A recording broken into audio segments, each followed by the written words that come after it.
All right, so I wasn't gonna make a video for the pregame this week, but I'm bored on a Saturday. Still trying to recover from this wisdom teeth stuff. Can't eat solid food. I'm over here drinking this shake out of a Giants cup, so got that going for me. But figured we'd just do a mini preview here, talk about some of the stuff going on in the NFL. I wake up this morning, turns out Cam Newton has COVID-19, so that game might be pushed back to Monday or Tuesday. We know the Steelers and Titans game got pushed back already to like week 7 or 8, whatever it is. So the state of the NFL is definitely, we're not certain what's going to happen right now. I'm confident they'll get the season through. I mean, I feel like some people are more pessimistic about it. I think the NFL will find a way. I think early on in the MLB season, I know it's different because you can play double headers and it's a much different circumstance, but the MLB season had a lot of positive tests with the Marlins and some other players as well early in the season. But right now they're in the playoffs. Things are looking all right for baseball. So I'm hoping that the NFL can find a way to finish the season. I think they will personally. I don't know if it'll finish in February like the way it's supposed to. Or they might have to finish the season in March. Hell, even maybe early April. They might have to take a couple weeks off at some points if it gets too bad. But I think ultimately they do have time on their side. They'll find a way to get this thing going and complete the season. I just don't know how smooth the whole process will be. But for this game, so I wrote down in the community section yesterday some notes about this game. So for the Rams offense, the Giants play the Rams tomorrow, as we know. 4 o'clock game, maybe 4:25, whatever it is. So they're in LA, of course. So the Rams definitely use a lot of pre-snap motion, and that's been one of their keys to success on offense so far this year. They've been very good running the ball. They've been passing the ball pretty well. Last year, the Rams offensive line struggled a lot. They look a lot better this year. I believe they're like they're in the top 5, I think, for offensive line rankings so far, which is great. So the Rams offense is averaging 29.7 points per game. The Giants have not scored over 20 on offense yet. I think their highest scoring game is 17 this year, so that's not good for them. The Rams offense is averaging 170 rushing yards per game. I would honestly think the Giants don't have 170 in a single game this year. I don't know what the numbers are, but I don't see that. I just think the Giants' offense has been so bad running the ball. I don't think it's possible for them to have 170 in 3 games, so that's not good. And they're averaging 279 passing yards per game. Jared Goff is pretty good this year. So the Rams' defense are allowing 372 yards per game, which is not that good, but they're allowing 23.7 points per game. Opponents are averaging 119 rushing yards per game, but the Giants, as we know, they can't run the damn ball, so that doesn't really help them too much. They're allowing 253 passing yards per game this year, so kind of bodes well for Daniel Jones. Now, we know Jalen Ramsey's been completely shut down this year. I think Darius Slayton might see him a lot. Of course, Golden Tate's going to play inside, probably avoid that.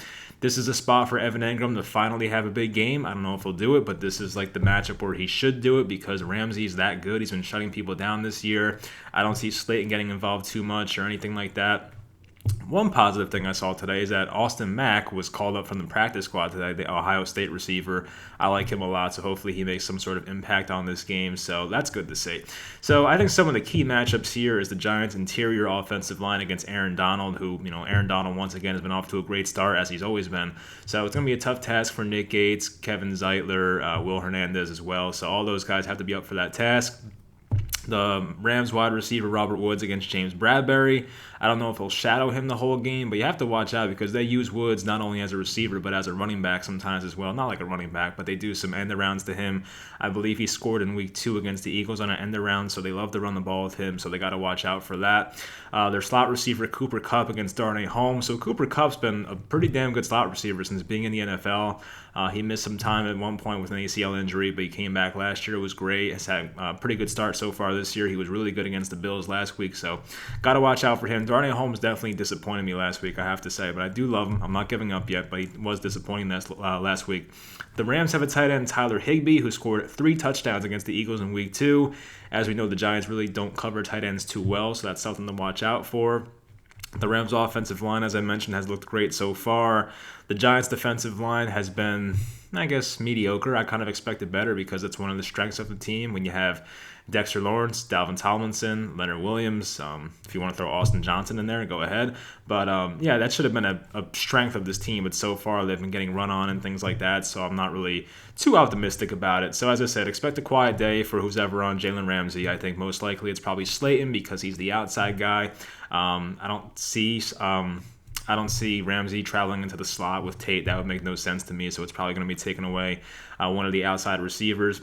So some injuries for the Giants. The only one I know about right now is that Jabril Peppers is out. I forget what the injury is. It might be like an ankle sprain or something. So he's out. I'm trying to think who would fill in for him. I mean, Julian Love is there.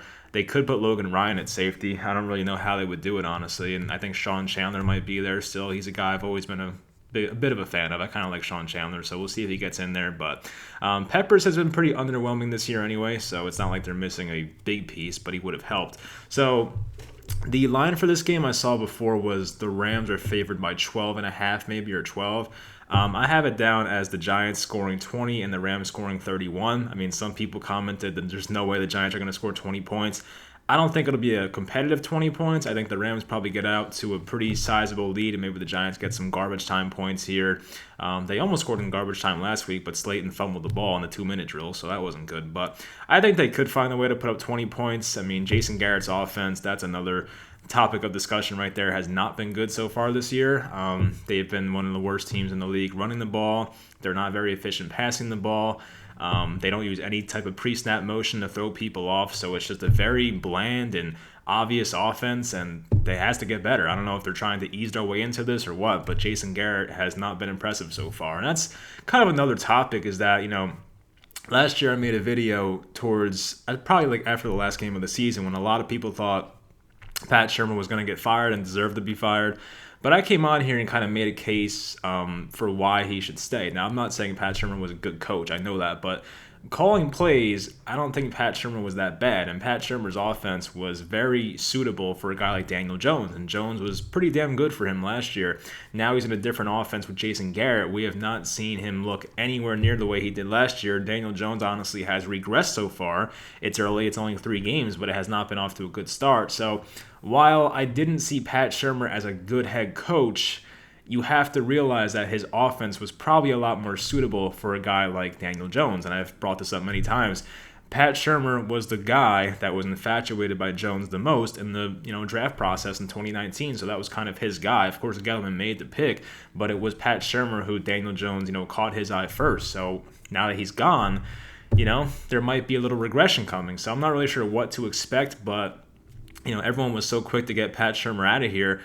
I wouldn't have minded giving him another chance. I like Joe Judge more, of course, but I'm just saying, like, the repercussions are kind of showing now that he's not here. And Pat Shermer's team, I know they played the Jets, but they put up like 37 points with Brett Rippon as their quarterback, and they don't have their wide receiver one in Cortland Sutton. So, I mean, I'm not saying Pat Shermer would have been the right guy for the job now, but I'm just saying there might be some reasons Daniel Jones is regressing and not having the same offense that he was comfortable in last year. Might be one of those cases. So that'll do it for this video. I talked about the NFL. I think they'll be all right. They might finish a month or two later than they have to, but push some things back. But for the Giants, just please don't embarrass yourselves. I mean, I expect 31-20.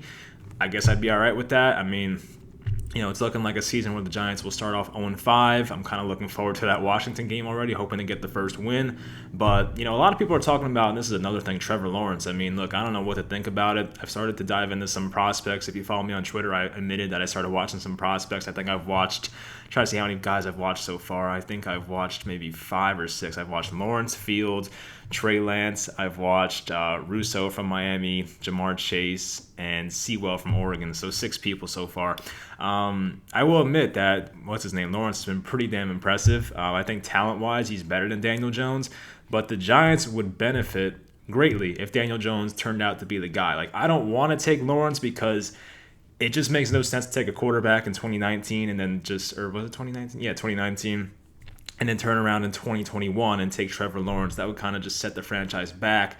But talent-wise, Lawrence is better. But I'm just saying, if the Giants had like a top, 1 or 2 pick even, and they knew Daniel Jones was the guy, imagine the draft capital you can trade to move back in the draft and have a team trade up for Trevor Lawrence. Like, you would probably get like 3 or 4 first-round picks for a guy like Lawrence, who's supposed to be the best quarterback prospect since like Andrew Luck and John Elway and Peyton Manning, all those guys. So it would definitely benefit the Giants if Jones was the guy. I still hope he's the guy. Of course, I'm losing confidence in it as the weeks go on here, but I'm just saying it would benefit the Giants greatly if Jones was the guy. But, in a vacuum, I think right now, looking at the talent between both guys, Lawrence is probably the better quarterback. I'm not going to lie, but I'm just still hoping Daniel Jones is the guy. So we'll see how it plays out. But by this point, I'm rambling. We went on for 10 minutes here, surprisingly. But good to talk to you guys. I will talk to you after the game tomorrow. As I said, don't embarrass yourselves, Giants, but hopefully they find a way to make this one close. And I'll talk to you guys next time.